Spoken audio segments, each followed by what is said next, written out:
Les derniers préparatifs au PS pour le premier tour des primaires en Essonne. La mairie de Corbeil-Essonnes souhaite un partenariat public-privé pour la reconstruction d'un établissement scolaire. En attendant des neuves, ce sont des rames d'occasion que François Durovet propose d'acheter pour améliorer les services du RER. Développement, Patrice Arditi.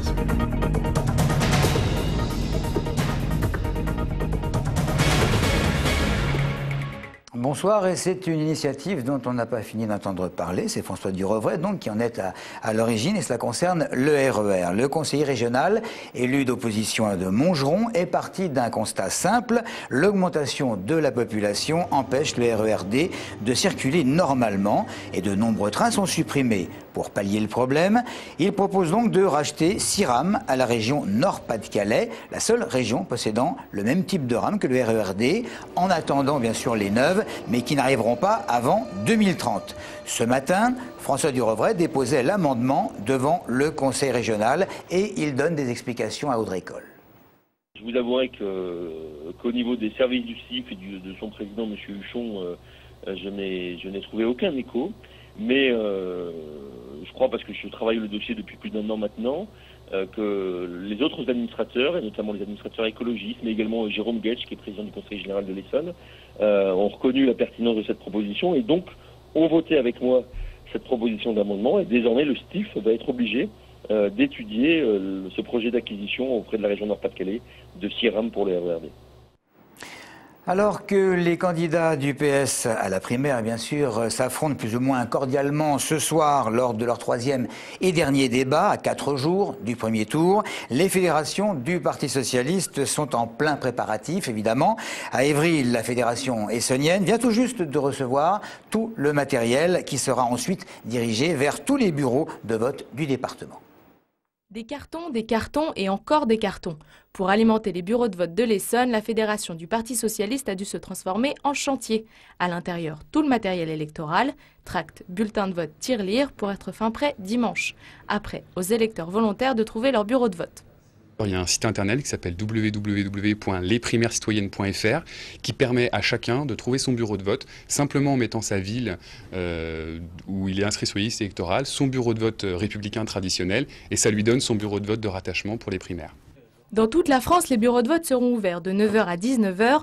1 € minimum de cotisation est demandé, une pièce d'identité et une signature sur la charte des valeurs de la gauche. Dans l'Essonne, 257 bureaux de vote sont disponibles pour essayer de rester au plus proche des électeurs. Plus les municipalités étaient sympathiques à l'égard des primaires, plus on avait de bureaux de vote, plus ça a été facilité. Donc dans certains endroits, effectivement, il y a un petit peu de kilomètres à faire, mais on a fait en sorte que dans chaque canton, il y ait au moins un bureau de vote. Techniquement, il y en a même dans chaque canton au moins 3 bureaux de vote. Et les citoyens n'auront pas à faire trop de kilomètres pour se déplacer. C'était l'objectif pour favoriser le plus grand nombre de votants. Aucune procuration n'est possible et les listes électorales sont celles de l'année dernière. Mais le Parti socialiste espère une grande mobilisation pour une meilleure représentativité, mais aussi pour rembourser les frais engrangés par cette organisation. C'est hier que le Centre départemental de documentation pédagogique de l'Essonne a lancé la semaine du numérique et sur le thème « Apprendre à l'heure du numérique ». Une multitude de technologies pour enseigner sont exposées pour les enseignants à Évry. Leur attention, Christian Wassenberg, l'inspecteur d'académie qui était présent lors de l'inauguration de cette manifestation, rappelle l'importance de l'utilisation des technologies dans les établissements scolaires, que ce soit des tablettes, des tableaux numériques, des caméras de table, des balados-diffuseurs ou des clés USB. Les objectifs sur le département, c'est d'équiper de mieux en mieux, de plus en plus les écoles primaires, les collèges et les lycées, et surtout de faire en sorte que dans tout le territoire, surtout le territoire de l'Essonne, il y ait une équité de traitement dans ce domaine-là et que les enseignants prennent goût de plus en plus à l'utilisation de ce matériel.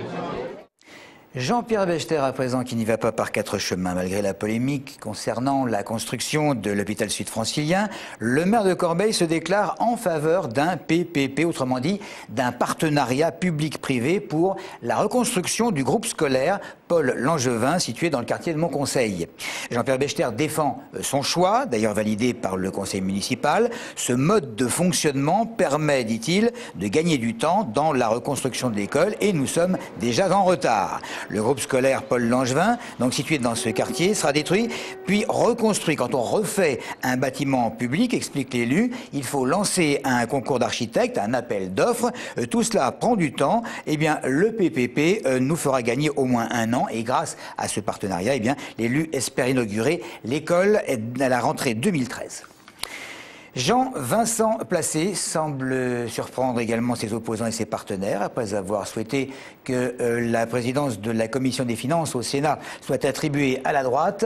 Le nouveau sénateur de l'Essonne se prononce pour une commission écologiste qui serait présidée par un socialiste. Un numéro de téléphone par académie, c'est ce dont élèves, étudiants et parents vont désormais pouvoir disposer pour se renseigner sur les fameuses soirées auxquelles les jeunes ont l'habitude de se rendre dans le cadre, la plupart du temps, de leur formation.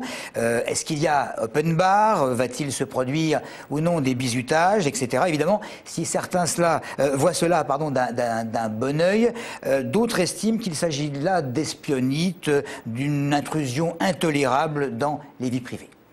Ça peut peut-être permettre qu'il n'y ait pas trop de débordements aussi, pas trop d'alcool, de drogue, de trucs comme ça, non? Bah non, moi ça me paraît un peu bizarre. Enfin, étudiants, normalement ils savent se prendre en main, les parents je vois pas trop ce qu'ils font là-dedans, mais...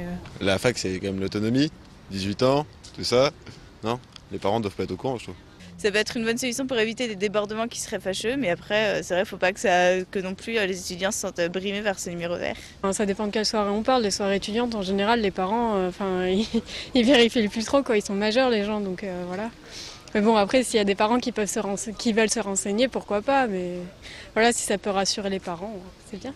S'il y a des problèmes au cours d'une soirée, c'est normal d'intervenir et de faire en sorte que les choses aillent mieux, quoi. Après, si ça permet aux parents d'espionner leurs enfants, c'est pas forcément ce qu'il y a de mieux, quoi. Faut les laisser vivre un peu quand même, quoi. Le maire d'Étiolles sera bientôt fixé sur son sort. Philippe Brun a comparu hier devant le tribunal correctionnel pour abus de biens sociaux et le procureur a requis une peine de prison ferme.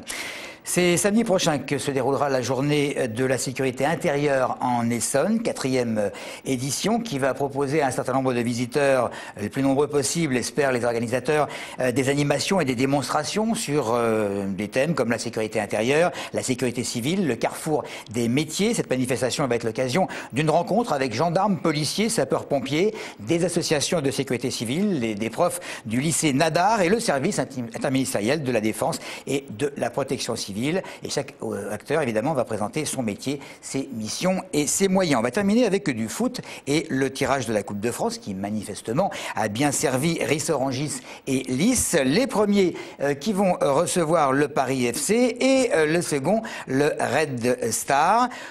Côté Brétigny, on s'apprête à rencontrer le Racing Levallois. À noter également Verrières-le-Buisson, Évry, Épinay-sur-Seine face à Fleury-Mérogis, Noisy-le-Sec contre Sainte-Geneviève. Enfin, Livry-Gargan où Viry va devoir se qualifier après cette déconvenue récente contre, si je me souviens bien, c'était Maison-Alfort. Comme il me reste un petit peu de temps, il est maire de Massy et nouveau sénateur centriste de l'Essonne. Elle est vice-présidente du Conseil général et a été réélue sénatrice du département sous l'étiquette du PS. Tous les deux seront demain soir, jeudi, à mes côtés pour une attitude de 91, version politique. Ils auront donc l'occasion d'expliquer ce qu'ils ont l'intention de faire au Palais du Luxembourg sous une nouvelle présidence, puisque vous savez que le Palais du Luxembourg a basculé à gauche. Voilà pour cette édition. Merci de nous avoir suivis.